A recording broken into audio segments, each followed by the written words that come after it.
कृष्ण। जय मांबे। माँ जगदम्बा की असीम कृपा, अनंत ममता और दिव्य आशीर्वाद से आप सभी भक्तों का यह पावन दिवस सुख, शांति, समृद्धि और आध्यात्मिक आनंद से परिपूर्ण हो। पिछले 22वें अध्याय को श्रद्धा, प्रेम और गहरे भक्ति भाव से सुनने वाले सभी भक्तों को हृदय से कोटि कोटि धन्यवाद।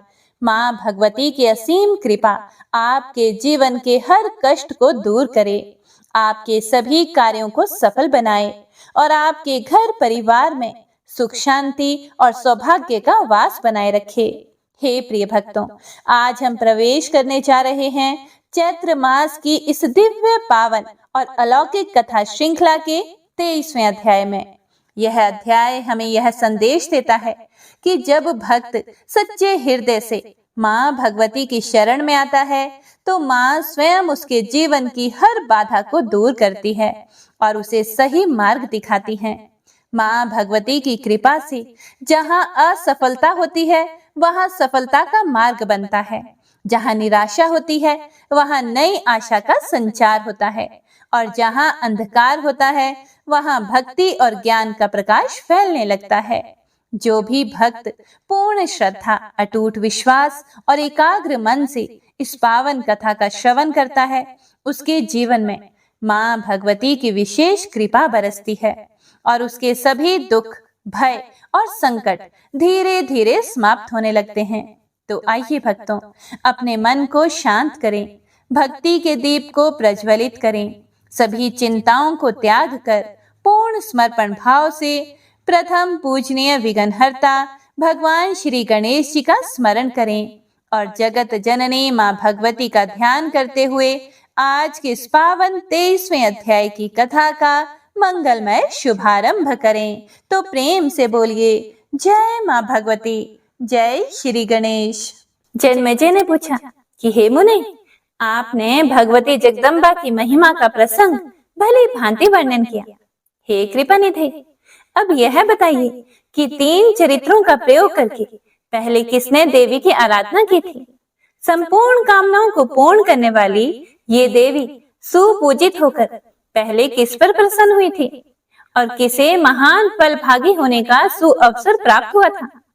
हे ब्राह्मण, हे महाभाग, साथ ही आप भगवती की उपासना, पूजा तथा होम की विधि का भी वर्णन करने की कृपा करें।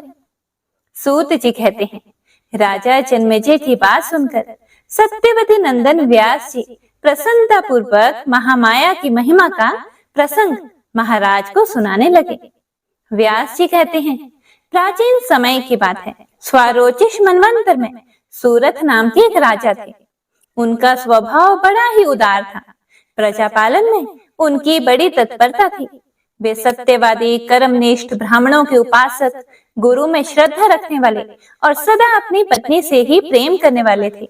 उन दानशील नरेश का किसी से भी कोई विरोध नहीं था। धनुर्विद्या के वे पारंगत थे। यूं राज्य की रक्षा में तत्पर रहने वाले राजा सूरत का कुछ पर्वतवासी मलेच्छों से सामना हो गया।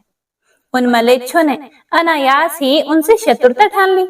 मद के अभिमान में चूर रहने वाले वे मलेच्छ हाथी, घोड़े, रथ और पैदल सैनिकों से सुसज्जित अपनी चतुरंगिनी सेना लेकर आ पहुंचे।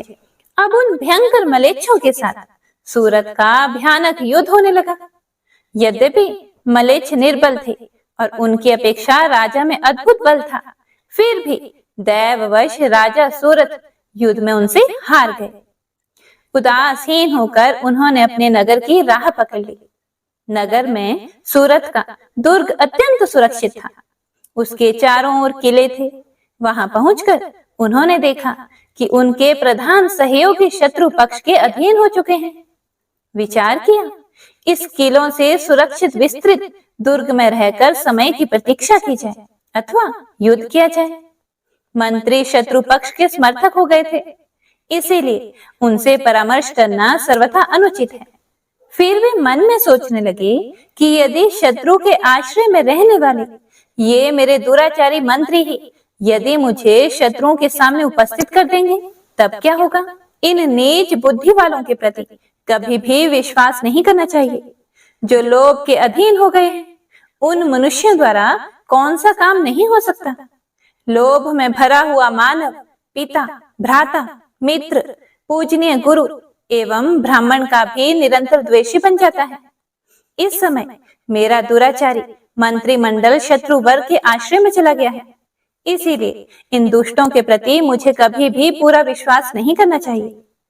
ऐसा भली भांति विचार करने के बाद राजा सूरत अत्यंत निराश होकर घोड़े पर चढ़े और अकेले ही नगर से निकल पड़े।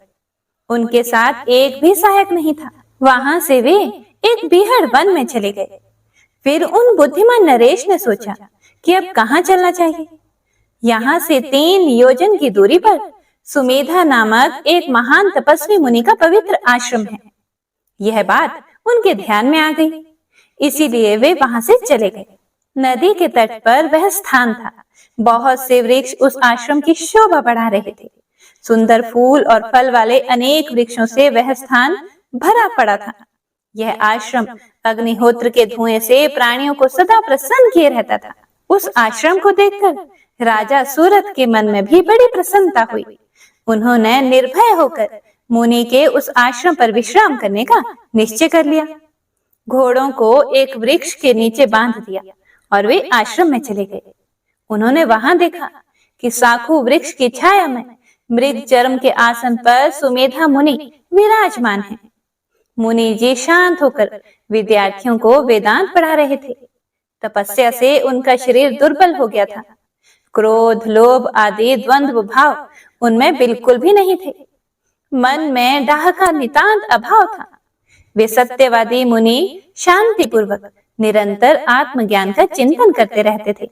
उन्हें देखकर राजा के मन में उनके प्रति अपार श्रद्धा उत्पन्न हो गई। वे उनके सामने दंड की भांति भूमि पर पड़ गए और साष्टांग प्रणाम करने लगे। उस समय सूरत की आंखें आंसुओं से डबडबा गई थी। तब मुनि ने बार बार उठने के लिए आग्रह करके उनसे कहा, तुम्हारा कल्याण हो। मुनि का संकेत पाकर विद्यार्थी ने राजा को एक आसन दिया। आदेशानुसार राजा उठे और उस आसन पर बैठ गए। मुनि ने अर्घ, पाद्य आदि के द्वारा महाराज सूरत का विधिवत स्वागत किया। फिर उनसे पूछा कि आप कौन हैं, कहाँ से पधारे हैं और क्यों इतने चिंतित हैं। अब आप इच्छा अनुसार अपना मनोभाव व्यक्त करें। आप किस प्रयोजन से यहाँ आए हैं, मन में कौन सा विचार उपस्थित है, आप कृपया बताएं। आपका कोई असाध्य भी मनोरथ होगा तो भी मैं उसे भी पूर्ण करने का प्रयत्न करूंगा। राजा ने कहा, मैं सूरत नामक एक राजा हूँ। शत्रुओं से मेरी पराजय हो चुकी है, इसीलिए महल, स्त्री और राज्य सब कुछ छोड़कर मैं अकेला आपकी शरण में आया हूँ। हे ब्राह्मण, अब आप जो कुछ आज्ञा दें वही श्रद्धा पूर्वक करने के लिए मैं तैयार हूँ। धरातल पर आपके अतिरिक्त दूसरा कोई भी मेरा रक्षक नहीं है। हे मुनिवर, शरणागतों पर कृपा करना आपका स्वभाव ही है।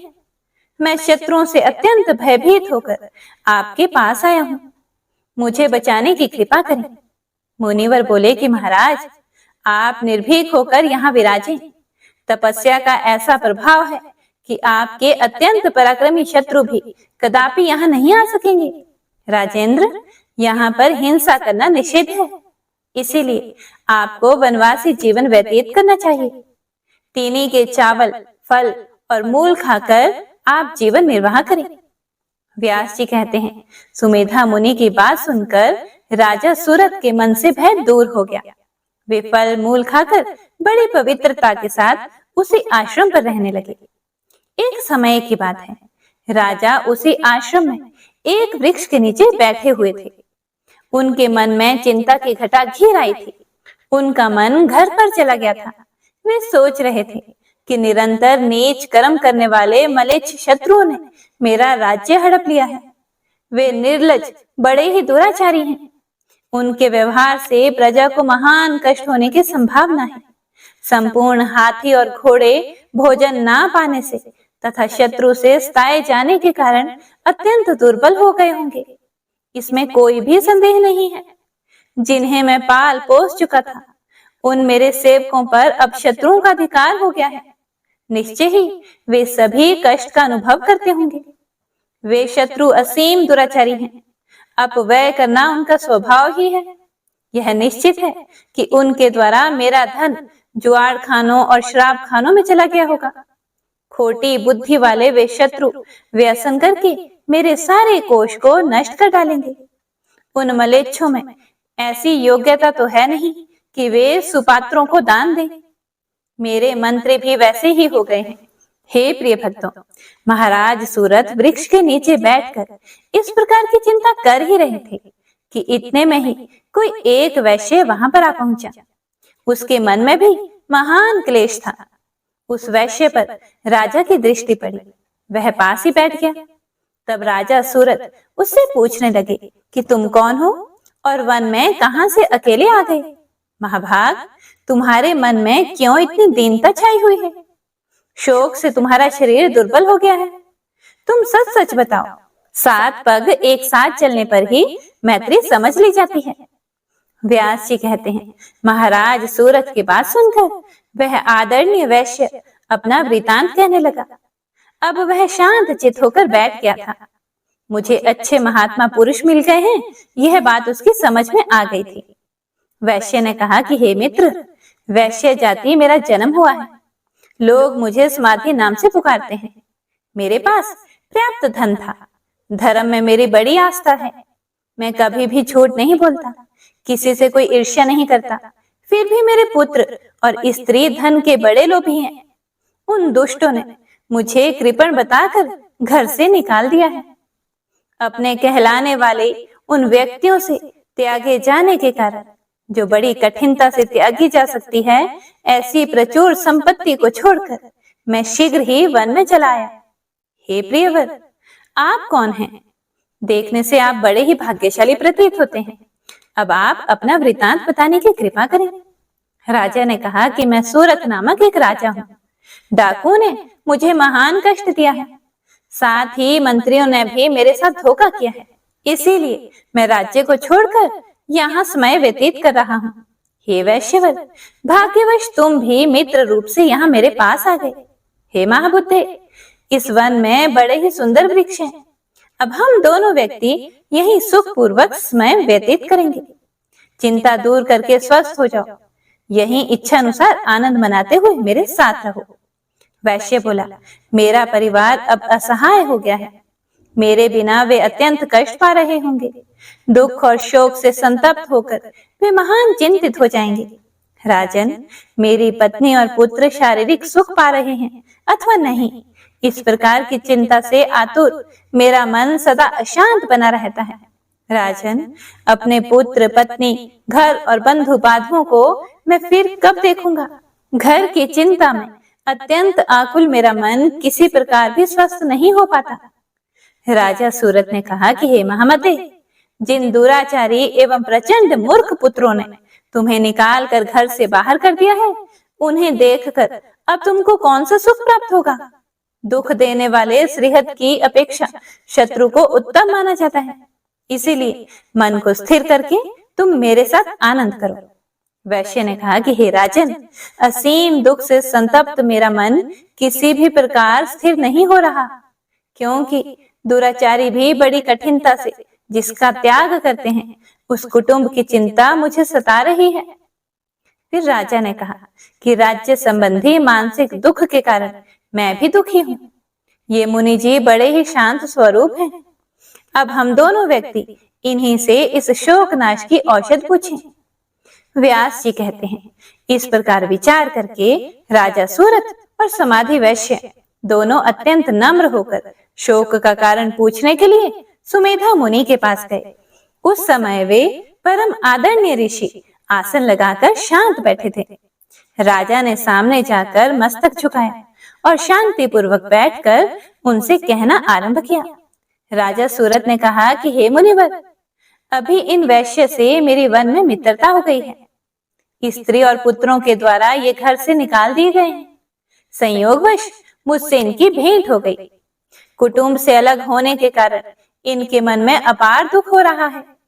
इन्हें किसी भी प्रकार से शांति नहीं मिल रही। इस समय वही स्थिति मेरी भी है। हे दयानिधि, अब मेरे तथा इन वैश्य के मोह का कारण बताने की आप कृपा करें। व्यास जी कहते हैं, इस प्रकार राजा सूरत के पूछने पर मुनिवर सुमेधा ने उनके प्रति शोक और मोह का विनाश करने वाले उत्तम ज्ञान का उपदेश देना आरंभ कर दिया। ऋषि बोले कि हे राजन, सुनो, संसार के सभी प्राणियों को मोह में डालने वाली महामाया है। यह बात प्रसिद्ध है। समस्त देवता, मनुष्य, गंधर्व, नाग, राक्षस, मृग और पक्षी, ये सब के सब माया के अधीन हैं। उसी महामाया के प्रभाव से प्राणी मोह में जकड़ा रहता है। तब राजा सूरत ने कहा कि हे भगवान, अब आप उन भगवती महामाया का स्वरूप और उत्तम बल मुझे बताने की कृपा करें। साथ ही उनके प्राकट्य का कारण और जहां वे पधारती हैं उस स्थान का परिचय भी कराएं। सुमेधा ऋषि ने कहा कि हे राजन, यह भगवती महामाया अनादि है, इसीलिए कभी भी इनकी उत्पत्ति नहीं होती। सर्वोपरि विराजमान रहने वाली ये देवी नित्य स्वरूपिणी है। कारणों की भी ये कारण है। राजन, ये शक्तिमयी देवी सर्वात्मा रूप से संपूर्ण प्राणियों के भीतर विराजमान रहती हैं। यदि अंतःकरण से ये अपना आसन हटा लें तो प्राणी मुर्दे के समान प्रतीत होने लगता है, क्योंकि समस्त देहधारियों में जो चित्त शक्ति है वह इन्हीं का रूप है। इन्हीं के प्रकट और अंतर्ध्यान होने में देवताओं के कार्य निमित्त होते हैं। राजन, जिस समय देवता अथवा मनुष्य इनकी स्तुति करते हैं तब संपूर्ण प्राणियों का दुख दूर करने के लिए ये भगवती जगदम्बा अनेक प्रकार के रूप धारण करके तरह तरह की शक्तियों से संपन्न होकर कार्य संपादन करने के विचार से स्वेच्छा पूर्वक प्रकट हो जाती हैं। हे भूपाल, अन्य समस्त देवताओं की भांति इन पर दैव का प्रभाव नहीं पड़ सकता। ये पूर्ण स्वतंत्र हैं। पुरुषार्थ की व्यवस्था करने वाली ये देवी नित्य स्वरूपा है। काल का साहस नहीं कि इनके पास आ सके। सभी कार्यों की कर्ता धर्ता भगवती जगदम्बा ही है। इन्हीं की कृपा से ब्रह्मा, विष्णु और शंकर जी को शक्तियां मिली हैं, जिन्हें सावित्री, लक्ष्मी और गिरजा कहा जाता है। इसीलिए ब्रह्मादि महानुभाव देवेश्वर की उपाधि पाने पर भी इन भगवती का प्रसन्नता पूर्वक ध्यान एवं पूजन किया करते हैं। सृष्टि, स्थिति और विनाश करने वाली भगवती जगदम्बा ही है। सब इन्हीं के अधीन है। हे राजन, भगवती जगदम्बा का यह उत्तम महात्म्य मैंने अपनी बुद्धि के अनुसार तुम्हें सुना दिया। इनके चरित्र का था पाना मेरे लिए भी असंभव है। राजा सूरत के पूछने पर सुमेधा मुनि ने देवी की पूजा विधि का जो वर्णन किया उसका वर्णन आप अगले अध्याय में सुनेंगे। जय माता दी। हे प्रिय भक्तों, तो आज की महत्तम कथा यहीं पर समाप्त होती है। इससे आगे का वृतांत आप सभी भक्तजन अगले अध्याय में जरूर सुनिएगा। हे प्रिय भक्तों, आइए सुनते हैं बृहस्पतिवार व्रत की विधि और व्रत कथा। इस दिन बृहस्पतेश्वर महादेव जी की पूजा होती है। दिन में एक समय ही भोजन करें, पीले वस्त्र धारण करें। भोजन भी चने की दाल का ही होना चाहिए, नमक नहीं खाना चाहिए। पीले रंग का फूल, चने की दाल, पीले कपड़े तथा पीले चंदन से पूजा करनी चाहिए। पूजन के बाद कथा सुननी चाहिए। इस व्रत के करने से बृहस्पति देव जी अति प्रसन्न होते हैं तथा धन और विद्या का लाभ होता है। स्त्रियों के लिए यह व्रत अति आवश्यक है। इस व्रत में केले का पूजन होता है। तो आइए मन में गौरी पुत्र गणेश, अपने कुलिष्ट देवी देवताओं और बृहस्पति देव का ध्यान करते हुए कथा का रसपान करते हैं। तो एक बार जयकारा लगाते हुए प्रेम से बोलिए, गौरी पुत्र गणेश की जय, बृहस्पति देव की जय। पौराणिक कथा के अनुसार प्राचीन समय की बात है। भारतवर्ष में एक प्रतापी और दानी राजा राज्य करता था। वह नित्य गरीबों और ब्राह्मणों की सेवा करता था, लेकिन यह बात उसकी रानी को अच्छी नहीं लगती थी। वह ना ही गरीबों को दान देती और ना ही भगवान का पूजन ही करती थी, और राजा को भी दान देने से मना किया करती थी। एक दिन राजा शिकार खेलने के लिए वन को गए हुए थे, तो रानी महल में अकेली थी। उसी समय बृहस्पति देव जी साधु वेश में राजा के महल में भिक्षा मांगने के लिए गए और भिक्षा मांगी। रानी ने भिक्षा देने से इनकार कर दिया और कहा कि हे साधु महाराज, मैं तो दान पुण्य से तंग आ गई हूँ। मेरा पति सारा धन लुटाते रहते हैं। मेरी इच्छा है कि हमारा धन नष्ट हो जाए, फिर ना रहेगा बांस और ना ही बजेगी बांसुरी। साधु ने कहा कि हे देवी, तुम तो बड़ी ही विचित्र हो। धन संतान तो सभी चाहते हैं, पुत्र और लक्ष्मी तो पापी के घर भी होनी चाहिए। यदि तुम्हारे पास अधिक धन है तो भूखों को भोजन दो, प्यासों के लिए प्याऊ बनवाओ, मुसाफिरों के लिए धर्मशालाएं खुलवाओ। जो निर्धन अपनी कुंवारी कन्याओं का विवाह नहीं कर सकते, उनका विवाह करवा दो। ऐसे और कई काम हैं जिनके करने से तुम्हारा यश लोक परलोक में फैलेगा। परंतु रानी पर उपदेश का कोई भी प्रभाव नहीं पड़ा। वह बोली कि हे महाराज, आप मुझे कुछ ना समझाएं। मैं ऐसा धन नहीं चाहती जो हर जगह बांटती फिरूं। साधु ने उत्तर दिया, यदि तुम्हारी ऐसी इच्छा है तो तथास्तु। तुम ऐसा करना कि बृहस्पतिवार को घर लीप कर पीली मिट्टी से अपना सिर धोकर स्नान करना, भट्टी चढ़ाकर कपड़े धोना। ऐसा करने से आपका सारा धन नष्ट हो जाएगा। इतना कहकर वह साधु महाराज वहां से आलोप हो गए। साधु के अनुसार कई बातों को पूरा करते हुए रानी को केवल 3 बृहस्पतिवार ही बीते थे कि उसकी समस्त धन संपत्ति नष्ट हो गई। भोजन के लिए राजा का परिवार तरसने लगा। तब एक दिन राजा ने रानी से बोला कि हे रानी, तुम यहीं रहो, मैं दूसरे देश को जाता हूँ, क्योंकि यहाँ पर सभी लोग मुझे जानते हैं, इसीलिए मैं कोई छोटा कार्य भी नहीं कर सकता। ऐसा कहकर राजा परदेश को चले गए। वहां पर वह जंगल से लकड़ी काट कर लाते और शहर में बेचते। इस तरह वह अपना जीवन व्यतीत करने लगे। इधर राजा के परदेश जाते ही रानी और दासी दुखी रहने लगे। एक बार जब रानी और दासी को 7 दिन तक बिना भोजन के रहना पड़ा, तो रानी ने अपनी दासी से कहा कि हे दासी, पास के ही नगर में मेरी बहन रहती है, वह बहुत ही धनवान है। तुम उसके पास जाओ और कुछ लेकर आओ, ताकि थोड़ा सा गुजर बसर हो सके। दासी रानी की बहन के पास गई। उस दिन गुरुवार था और रानी की बहन उस समय बृहस्पतिवार की कथा सुन रही थी। दासी ने रानी की बहन को अपनी रानी का संदेश दिया, लेकिन रानी की बड़ी बहन ने कोई भी उत्तर नहीं दिया। जब दासी को रानी की बहन से कोई भी उत्तर नहीं मिला, तो वह बहुत ही दुखी हुई और उसे बहुत गुस्सा भी आया। दासी ने वापस आकर रानी को सारी बात बता दी। यह सुनकर रानी ने अपने भाग्य को कोसा। उधर रानी की बहन ने सोचा कि मेरी बहन की दासी आई थी, परंतु मैं उससे नहीं बोली, इससे वह बहुत दुखी हुई होगी। कथा सुनकर और भोजन समाप्त करके वह अपनी बहन के घर आई और कहने लगी कि हे बहन, मैं बृहस्पतिवार का व्रत कर रही थी, तुम्हारी दासी मेरे घर आई थी, लेकिन जब तक कथा होती है तब तक ना तो उठते हैं और ना ही कुछ बोलते हैं, इसीलिए मैं कुछ नहीं बोली। कहो दासी क्यों गई थी? फिर रानी बोली, हे बहन, तुमसे क्या छुपाऊं, हमारे घर में खाने तक को अनाज नहीं है। ऐसा कहते कहते रानी की आंखें भर आई। उसने दासी समेत पिछले 7 दिनों से भूखे रहने तक की बात अपनी बहन को विस्तार पूर्वक सुना दी। रानी की बहन बोली, हे बहन, देखो, भगवान बृहस्पति देव सबकी मनोकामना को पूर्ण करते हैं। शायद तुम्हारे घर में भी अनाज रखा हो, देखो तो। पहले तो रानी को विश्वास ही नहीं हुआ, पर बहन के आग्रह करने पर उसने अपनी दासी को अंदर भेजा, तो उसे सच में अनाज से भरा हुआ एक घड़ा मिल गया। यह देखकर दासी को बड़ी ही हैरानी हुई।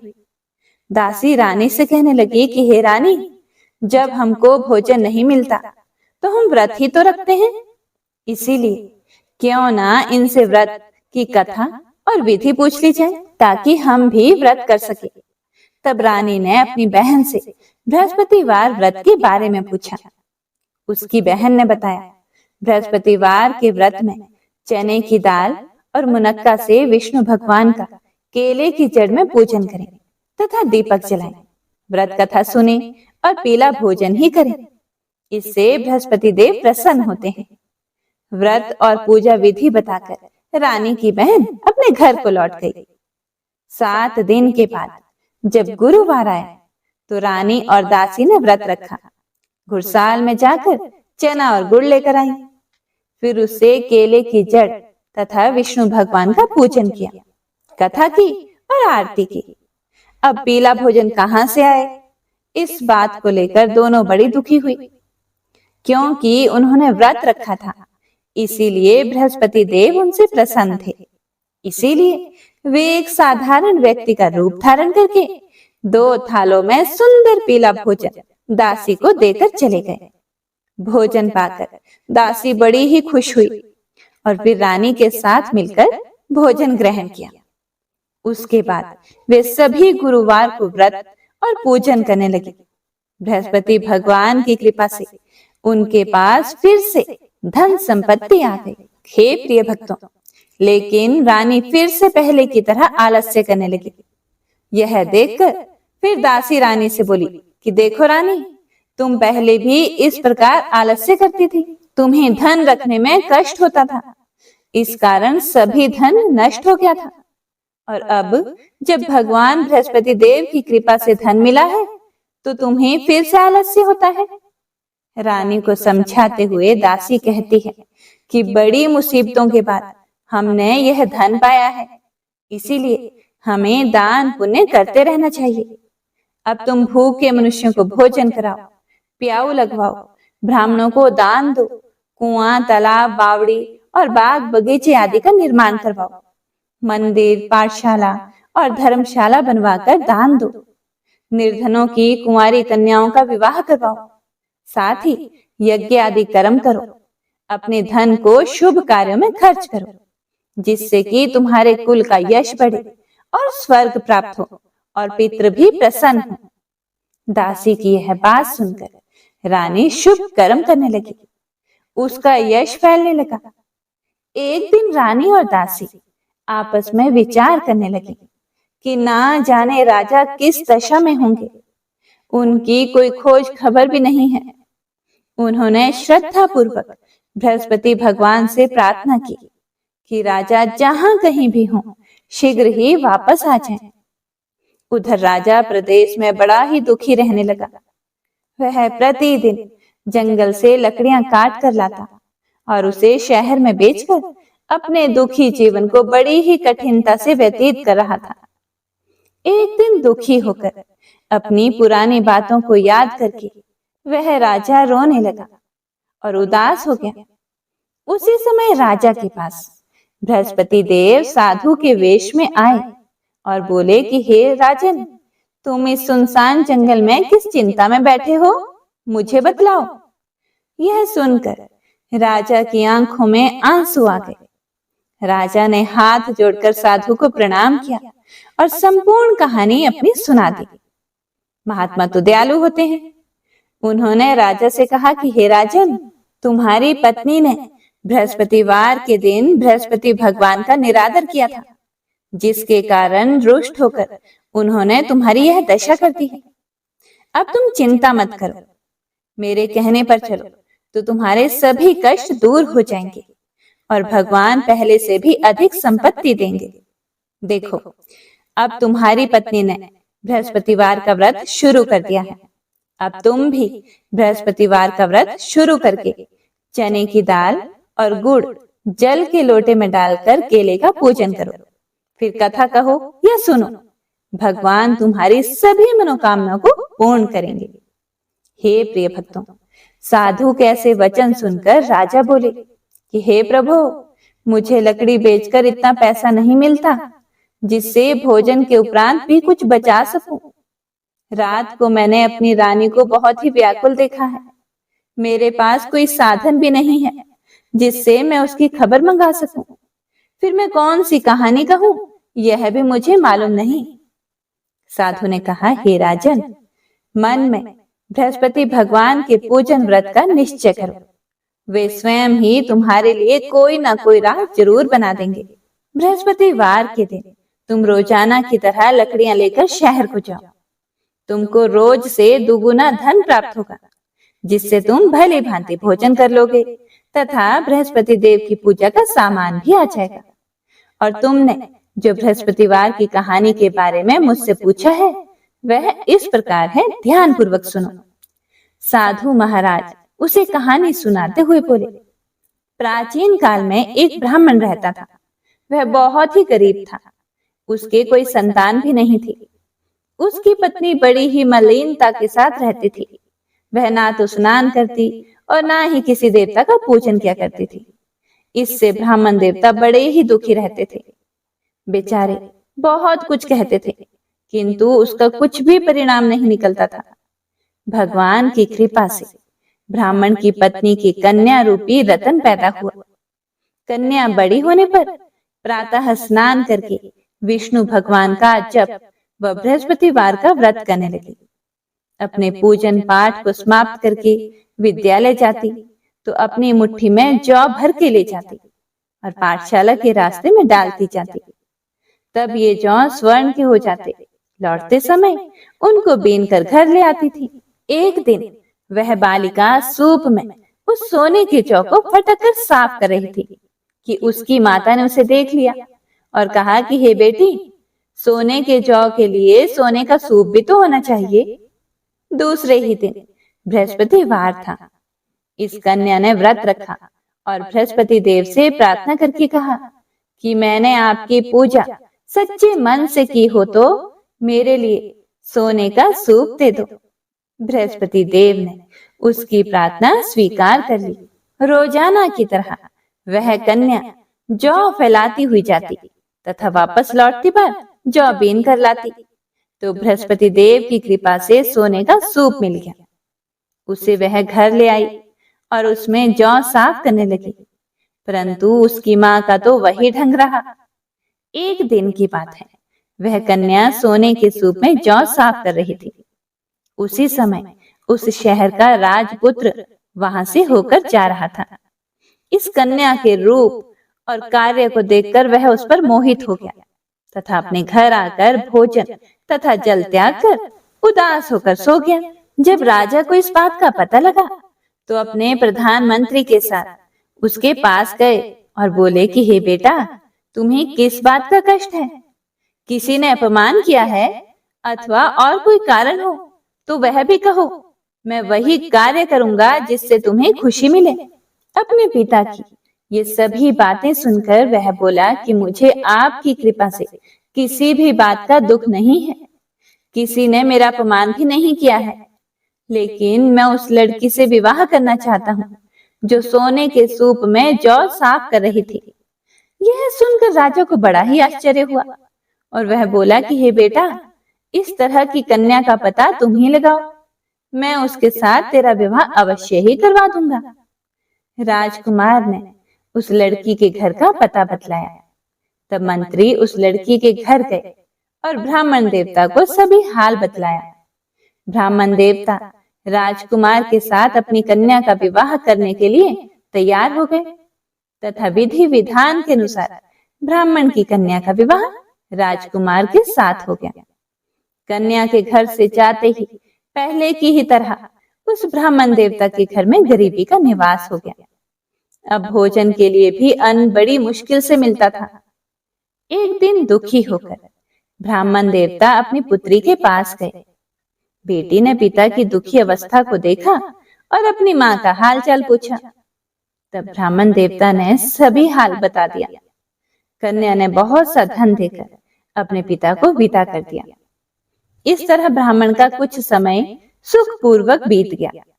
कुछ दिनों के बाद फिर से वही हाल हो गया। ब्राह्मण फिर अपनी कन्या के यहाँ गया और सारा हाल कह सुनाया। तो लड़की बोली कि हे पिताजी, आप माता जी को यहाँ लेकर आओ। मैं उन्हें वह विधि बता दूंगी जिससे गरीबी दूर हो जाती है। वह ब्राह्मण देवता अपनी स्त्री को साथ लेकर पहुंचे तो अपनी माँ को समझाने लगी कि हे माँ, तुम प्रातः काल प्रथम स्नान आदि करके विष्णु भगवान का पूजन किया करो तो सब दरिद्रता दूर हो जाएगी। परंतु उसकी माँ ने एक भी बात नहीं मानी और प्रातःकाल उठकर अपनी पुत्री के बच्चों की जूठन को खा लिया।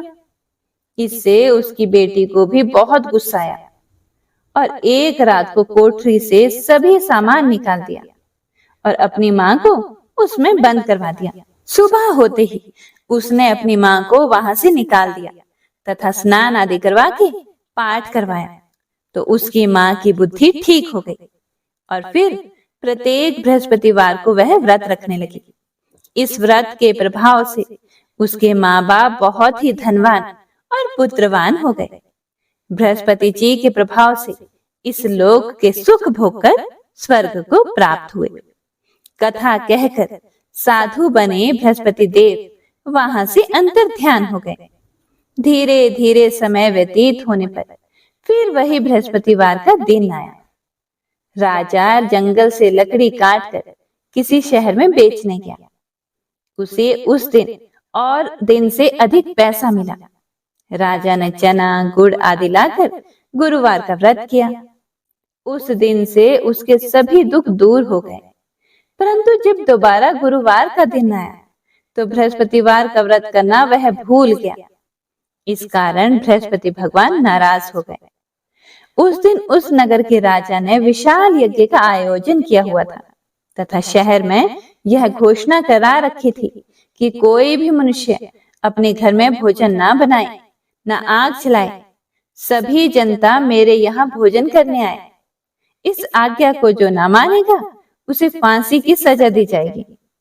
इस तरह की घोषणा संपूर्ण नगर में करवा दी गई। राजा की आज्ञा अनुसार शहर के सभी लोग भोजन करने गए, लेकिन राजा कुछ देर से पहुंचा। इसीलिए राजा उसको अपने साथ घर लेकर गए और ले जाकर भोजन करा रहे थे तो रानी की दृष्टि उस खूंटी पर पड़ी जिस पर उसका हार लटका हुआ था। वह वहां पर दिखाई नहीं दिया। रानी ने निश्चय कर लिया कि मेरा हार इस मनुष्य ने ही चुराया है। उसी समय सिपाहियों को बुलाकर उसको कारागार में डलवा दिया गया। जब लकड़हारा जेल में पड़ गया और बहुत दुखी होकर विचार करने लगा कि ना जाने कौन से पूर्व जन्म के कर्म से मुझे यह दुख प्राप्त हुआ है, और उसी साधु को याद करने लगा जो कि उसे जंगल में मिला था।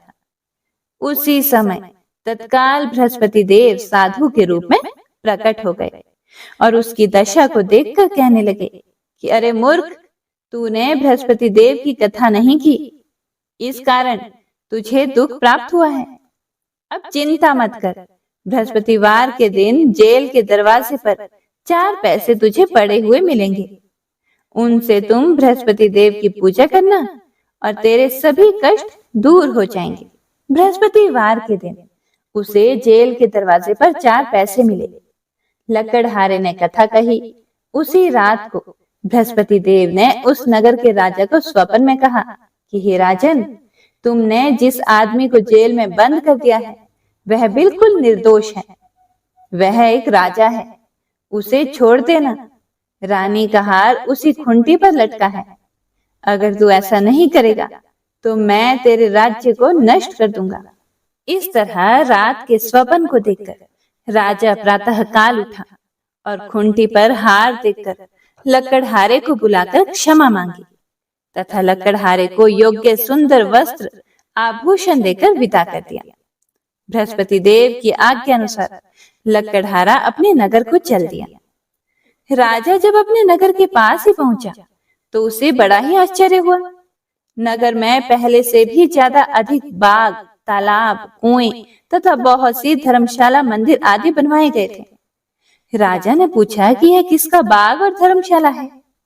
तब नगर के सभी लोग कहने लगे कि यह सब रानी और दासी के हैं।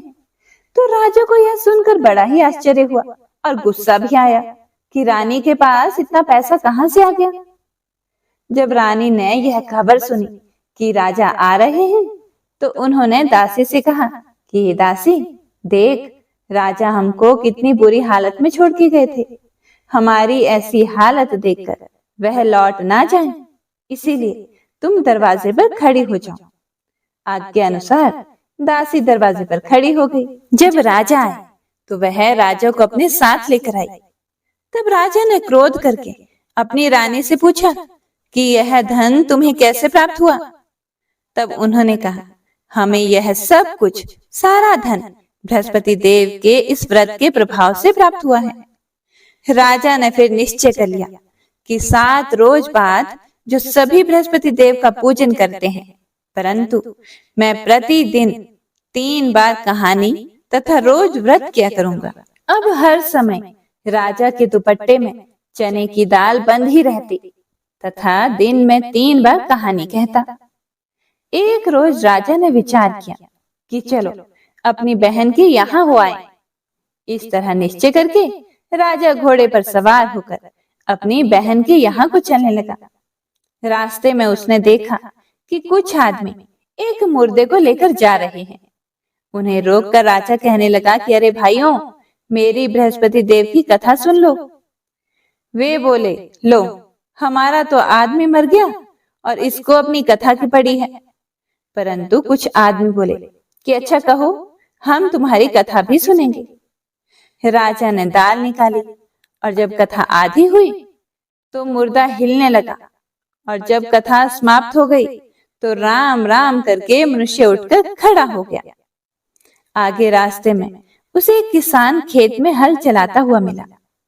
राजा ने उसे देखा और उसे बोला कि अरे भैया, तुम मेरी बृहस्पतिवार की कथा सुन लो। किसान बोला कि जब तक मैं तुम्हारी कथा सुनूंगा तब तक 4 हरिया जोत लूंगा। जा अपनी कथा किसी और को सुना। इस तरह राजा आगे चलने लगा।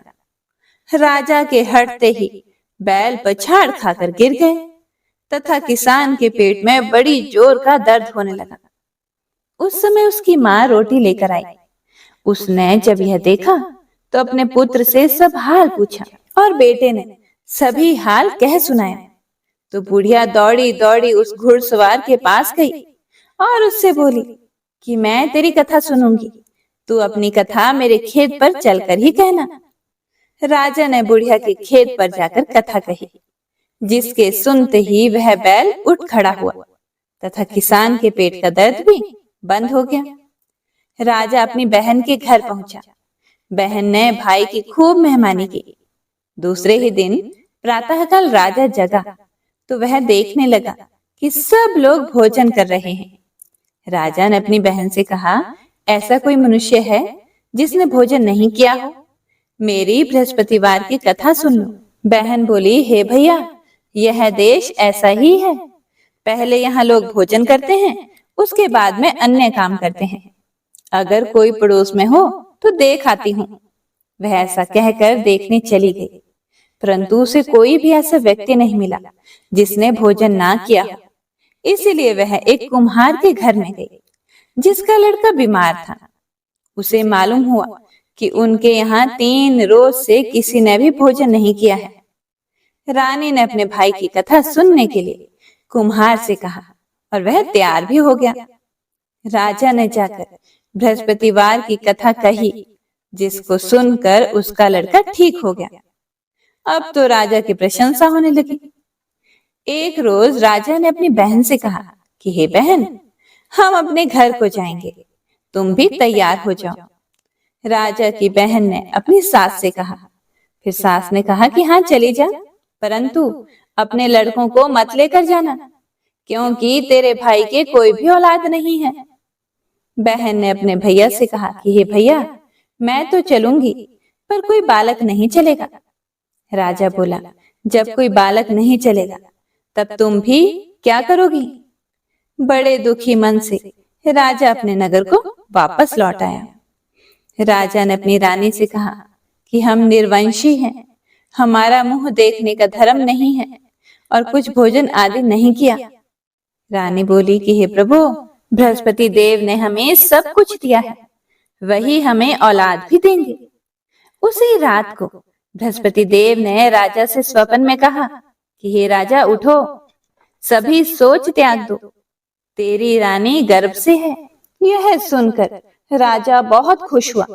9वें महीने में उसकी पत्नी के गर्भ से एक सुंदर पुत्र पैदा हुआ। तब राजा बोला कि हे रानी, स्त्री बिना भोजन के रह सकती है, पर बिना कहे नहीं रह सकती। जब मेरी बहन आए तो मुझसे कुछ भी मत कहना। रानी ने सुनकर हाँ कर दिया।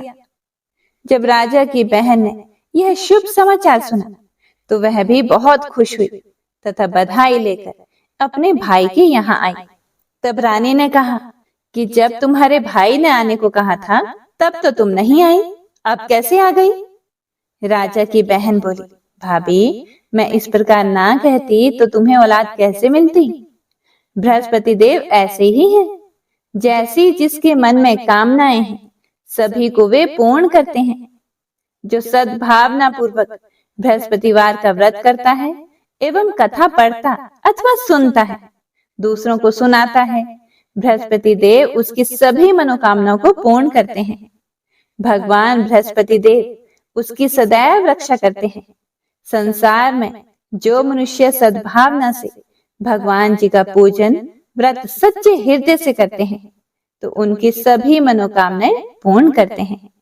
जैसी सच्ची भावना से रानी और राजा ने उनकी कथा का गुणगान किया तो उनकी सभी इच्छाएं बृहस्पति देव जी ने पूर्ण की थी। इसीलिए पूर्ण कथा सुनने के बाद प्रसाद लेकर जाना चाहिए। हृदय से उसका मनन करते हुए जयकारा बोलना चाहिए। तो प्रेम से बोलिए, बृहस्पति देव की जय, भगवान विष्णु की जय।